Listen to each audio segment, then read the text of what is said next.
Time now for the morning rush. We start with Kristen Curry. Good morning. Plenty of sun out there today. Less wind too compared to what we had yesterday. Those will stay less than 15 miles per hour. Tomorrow, though, our next storm rolls in. You're going to notice an increase in cloud cover. Then late Thursday into Friday, showers and thunderstorms likely. Fernanda?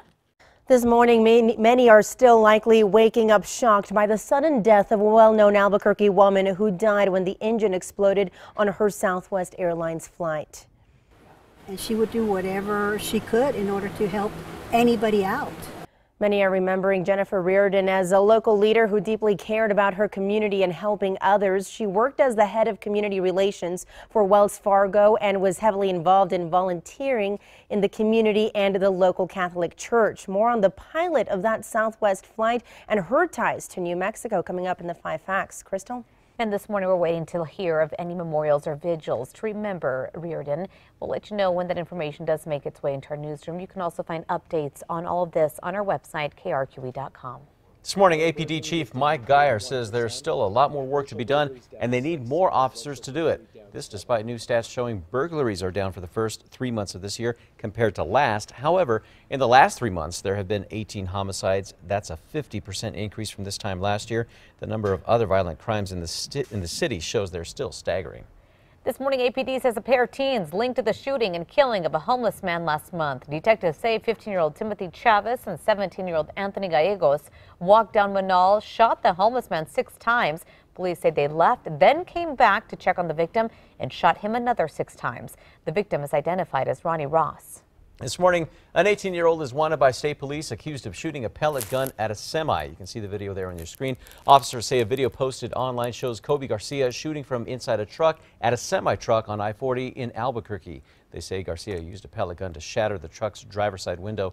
The truck driver was able to get a license plate number to report to police. State police think Garcia may have done this to other drivers as well. New details for you this morning. A couple on the run from Kansas is waking up inside an MDC jail cell this morning. 26-year-old Michael Moore and 27-year-old Diana Moreno are charged with first-degree murder of the death of Luis Moreno back in November. Luis was reported missing from Liberal, Kansas. His body later found on a county road in Texas. Police say he had been shot. It's unclear how he knew the suspects. Happening now, the city says replacing a burned playground at the Westgate Heights will cost around $180,000 to replace. The police suspect arson and are searching for any suspects. The playground was opened near 86th Street and Sage back in January as part of a larger park with walking paths and a baseball field. Now, the crime is categorized as a second-degree felony, meaning whoever is caught could face up to 9 years in prison. On to news happening today. The investigation into the Syria deadly chemical attack ramps up. This as investigators from the International Chemical Weapons Watchdog are expected to visit the site of the attack today. Investigators were in Damascus yesterday listening to statements from witnesses. The U.S., UK, and France all believe Bashar al-Assad was behind the attack on his own people. Russia says its military inspectors found chemical weapon stockpiles belonging to rebel forces. Happening now, condolences and tributes are pouring in for former First Lady Barbara Bush. The wife of the nation's 41st president and mother of the 43rd president died Tuesday night at her Houston home. She was 92. Now, members of the public can pay their respects on Friday. Her invitation-only funeral is Saturday, both at St. Martin's Church in Houston.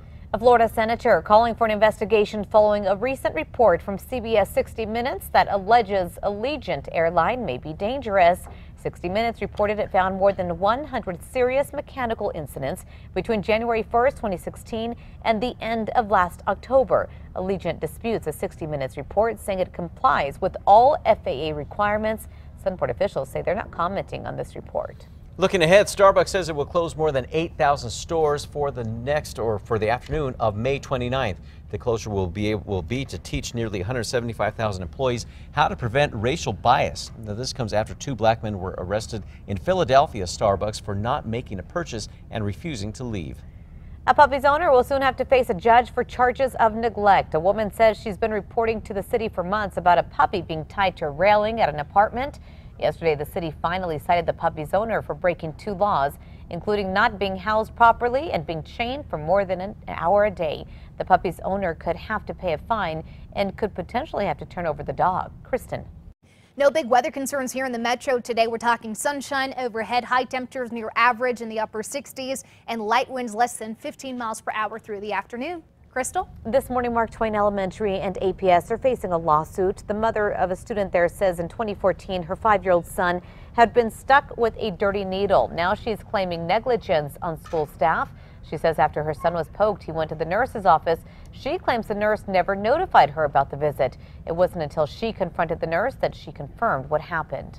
Happening today, Valencia County leaders are planning to talk about building a hospital again. The news bulletin reports commissioners will consider a proposal for a 24-hour hospital at an afternoon workshop. They will then consider approving it during their regular meeting. Now, the county has been taxing residents for years to raise enough money to fund the hospital, but there's a fight over where to put it. Procrastinators rejoice. Taxpayers have until midnight tonight to get their 2017 taxes filed and paid. The extra day to file comes after the IRS was struggling with several technical issues. As a service taxpayers used to file online was partly down for several hours yesterday. The agency says those systems are now working as normal. Kristen. Time now for a check on traffic. 2 crashes to tell you about this morning. The first is at Paseo, and it's the eastbound lane at Universe up there on the northwest side. Also, we have a crash on I-25 southbound at Montgomery. That has things already backed up towards Osuna. Extra time needed in that area.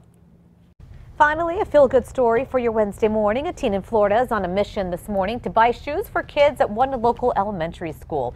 8th grader Camden Grant stopped by the school to read to some students. It didn't take long for her to notice that their shoes were worn and torn. Out of that came her mission called Souls Shaping Souls. Her goal is to raise $2,500 to buy new shoes for every kid by summer break. How cool is that? Time now for the 5 facts. Number 5, a local gym is offering free memberships to veterans suffering with PTSD. This is all in hopes of helping the vets ease back into civilian life. Elite Physique in Rio Rancho is partnering up with Lift for the 22. That's a national nonprofit that provides 1-year gym memberships to military veterans. So far, the owners have donated 5 memberships.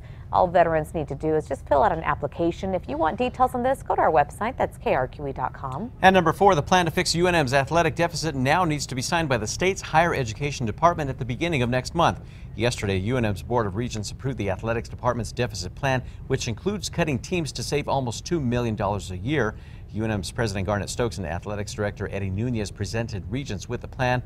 Nunez says there's no plan just yet as to which specific team will be cut. The deadline to make the cuts is July 1st. And number 3, cool this morning, but sunny and mild this afternoon with far less wind compared to yesterday. The winds do return tomorrow with high fire danger, showers and thunderstorms to finish up the work week. Number 2, now we're learning more about the pilot who brought the damaged Southwest Airlines plane down yesterday near Philadelphia. Tammy Jo Schultz was born in New Mexico. She's being called a hero this morning. Passengers say Schultz stayed calm through the entire ordeal. The Kansas City Star reports Schultz was born in our state, then went on to graduate from Mid-America Nazarene College outside of Kansas City. Schultz was among the first female fighter pilots in the U.S. military and the first woman to fly an F-18 for the Navy. And at number 1, the Albuquerque community is still in shock at the loss of Jennifer Riordan. Riordan was the passenger on board that Southwest Airlines flight and killed when the engine exploded. Riordan is being remembered as a community leader and philanthropist. Riordan was a UNM graduate and worked as the head of the community relations for Wells Fargo in the state. A huge outpouring of condolences from members of the government and community have been coming in since the news broke. Riordan leaves behind a husband and 2 children. And she will be missed.